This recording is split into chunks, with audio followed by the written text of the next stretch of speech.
request mo, luto ko. At alas 2 na gutom na ako, naka-plating na din, meron din pala tayo nito. Ito syempre mas aesthetic ito picture. Ayan na. Nag-request na ito bayaw.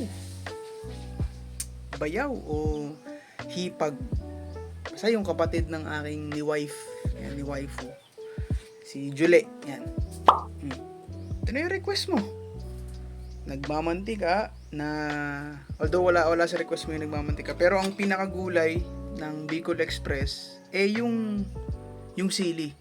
Tapos biglang sabi niya, tanggalin daw yung buto. Sabi ko, wala lang tanggal-tanggal, nag Bicol Express ka pa kundi maanghang, 'di ba? Tsaka ito, hindi naman to maanghang yung green na sili na to. Pray na tayo. Lord, thank you sa kabutihan mo sa paggabay sa amin araw-araw. Totoong dakila at tapat ka sa buhay namin. Pagpalain mo, Panginoon, itong pagkain na to. Ang iyong lingkod, ang mga nanonood, ang mga nagre-request. And join us. This is our prayer in Jesus' name. Amen. Yeah. Tuwan-tuwa ako dito kasi ayun, may binigay si mamang ensaladang kamote, talbos ng kamote, tas may tilapia pa. Tas nilagyan ko siya ng mangga kasi may mangga dito. Ano tayo? Unang tikim na tayo syempre. Ito na. Hindi to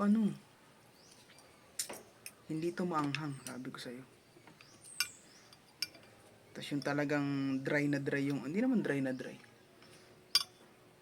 Yung naging mantika na, 'di ba? Usually kasi ng mga Bicol Express sa Manila, mga karinderya, mga puti no? Ito brown. Talagang golden na yung oil. Ito. Unang tikim. Kompleto 'yan. Unang tikim. Ako naman.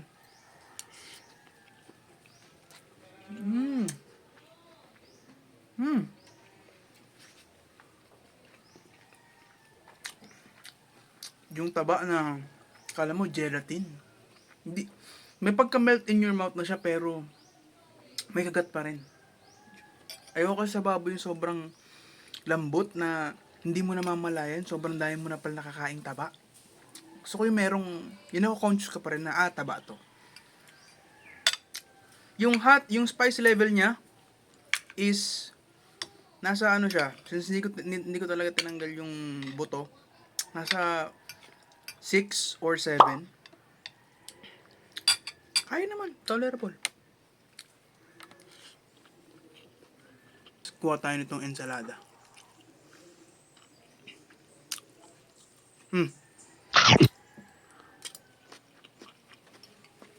Na merong kalamansi at bagong isda. Kumuha lang ako ng juice, pineapple juice. Pure pineapple. Hindi lang magkukunwari, magkakamay na ako.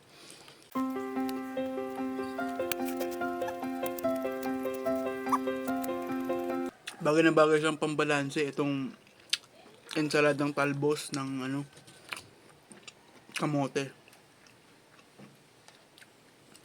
Merong tomatoes at sibuyas.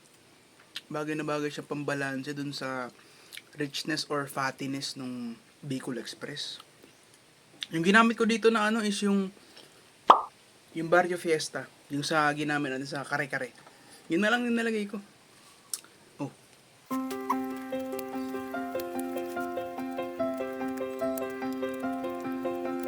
Kasi meron ka pang tilapia.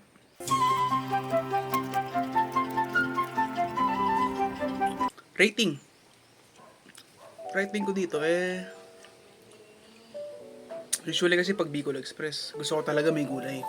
Either sitaw man yan or yung Bicol Express na ginawa natin last time. Rate ko dito 8 out of 10. Kasi parang nakukulangan lang ako sa nutritional value. Yun lang. Masarap, pero kulang lang siya para sa akin kasi Bicol Express is supposed to be medyo rich siya sa gata. Magata siya, nagmamantika, pero may gulay. Pagka sinabi kasing gata, parang mahirap na walang gulay. Kahit yung nagagata ako ng lahat ng luto ko na gata, merong may gulay. So, yun lang, nakukulangan lang ako doon. Pero, Jole, ano, pasado ba? Pasado ba? Saktong-sakto nga lang. Ito, meron binigay si mamang ganito. Talagang nababalanse. Tapos meron tayong mangga dito. So, balancing-balanse naman. Pero yung sa experience ko dito ngayon kumakain ako, tapos lalo na gutom ako, 10 out of 10. Kasi meron pa tayong panghimagas. Meron pang mangga. Hinog na mangga.